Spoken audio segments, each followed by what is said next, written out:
Friend, yesterday you picked a cornerstone habit. You've committed to transforming your health and yourself every single day as you build your everyday comeback. And now we need to pick a plan. Like you did a couple jumpstart activities, but now it's time to jump in. And right now it's the middle of summer as I'm recording this. But if it wasn't summer, it would be the holidays or a vacation or a spring break or somebody's birthday. And there is never a perfect start date. So if you're listening to this on a random Tuesday at 1 in the afternoon, this can be the day that changes everything. See, some structure in a plan is better than no structure. But for today, I just want you to pick a plan that you can actually stick to. I want you to look at and this goes for any area that you are working on your everyday comeback in. If it's finances, you're going to pick a financial plan. If it's healing your relationships, you're going to pick a therapeutic plan for that. Pick a plan that you can actually stick with. Now, I'm going to go with my health examples because I've spent my last 13 years helping people to pick plans that will fit in their everyday life. So we're going to look at your life and honestly look at it. When you're picking a plan, there are two things that I want you to do. Number one, you've got to be realistic. I know there's an ideal plan in your head, the one where you're going to spend a lot of time in the kitchen. You're going to do all your food prep on Sunday. You're going to eat completely whole, unprocessed foods, probably the Mediterranean diet. And I get it. And on your very best day in your very best season, you eat complete unprocessed foods. And maybe you even grow your own vegetables and raise your own chickens and have your own eggs in your beautiful garden. I've been there and it sounds ideal and incredible. But I also learned that ideal sometimes comes with chicken poop all over your brand new patio furniture. And free range chickens actually may wander into your kitchen. I've been there. So, number two, I want you to be really, really honest about what you're currently doing. I have people tell me all the time that they're currently going to do their ideal plan. And currently, they're actually not even close to doing what they say they're doing. They tell me it's one glass of wine a night. And once we start working together, they admit it was a very large pour and they would top it off a couple times. They've been saying they eat whole foods, but their bank statement says otherwise with restaurant names on it or DoorDash or whatever. And so I want you to be honest about what you're truly capable of and what you truly have capacity for in this season. Because if you pick something that you don't have capacity for, it'll feel like a fail over and over. So when I had 4 little kids, all 6 and under, my trainer at the time gave me an 18-page nutrition plan. 18 pages.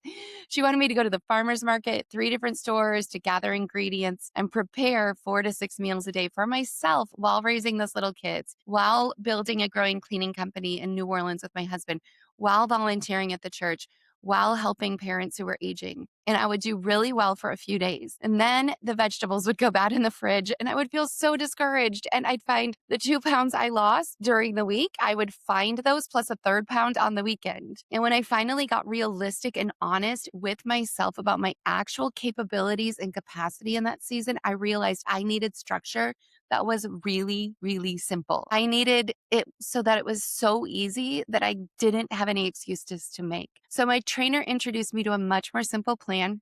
I just set alarms on my phone and then I would reach in the pantry or my purse or my glove compartment. And when the alarm went off, I would grab a high protein and a balanced carb and low glycemic index snack. And those snacks had been delivered right to my door. And I only had to prepare one big meal a day plus feed all those children. The big meal was protein, veggies, fats. And I told her no. I told her no because I wanted to do it the right way, which was the way she taught me. I wanted to do it the whole food way. Like I didn't want to do it with anything processed. I wanted to be perfect. And the truth is, I told her no until I gained 2 more pounds. And then I said I would do that plan.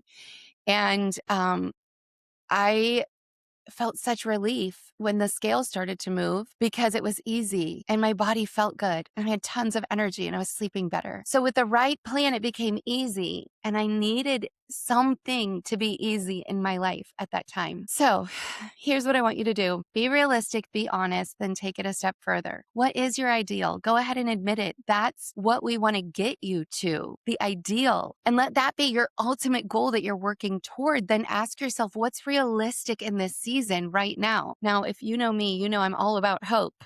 Like I want to be hopeful about being at that ideal place, but you already know about all the plans out there. I guarantee it. So if you don't know of something simple enough, just reach out. And if tomorrow we're going to talk about how you can find someone to reach out to. But once you get the general plan, I want you to take a minute to go into the details. I want you to open your grocery delivery app and have something delivered before tomorrow night.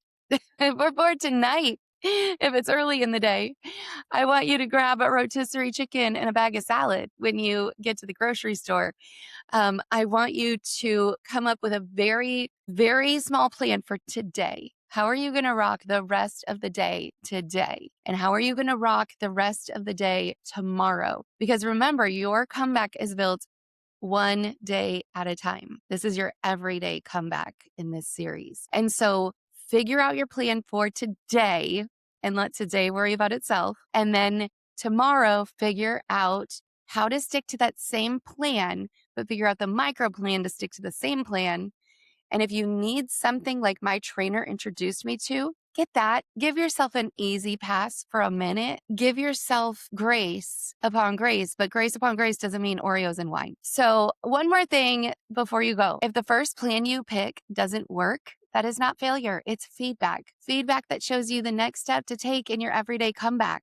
That failure says, well, that didn't work. I need to tweak something. I need to adjust something. I need to look at what really happened in my few days on my plan. And if I keep struggling, I'm not going to quit. I'm just going to make it more simple. So let me know your plan and your progress on your plan in the comments below. If you are enjoying this, please like, subscribe, or follow along because my goal is to make this a 5-minute moment every day. Tomorrow, we're going to talk about what to do once your plan is already in place. You, my friend, are an overcomer and you just have to dare to begin. So let's begin.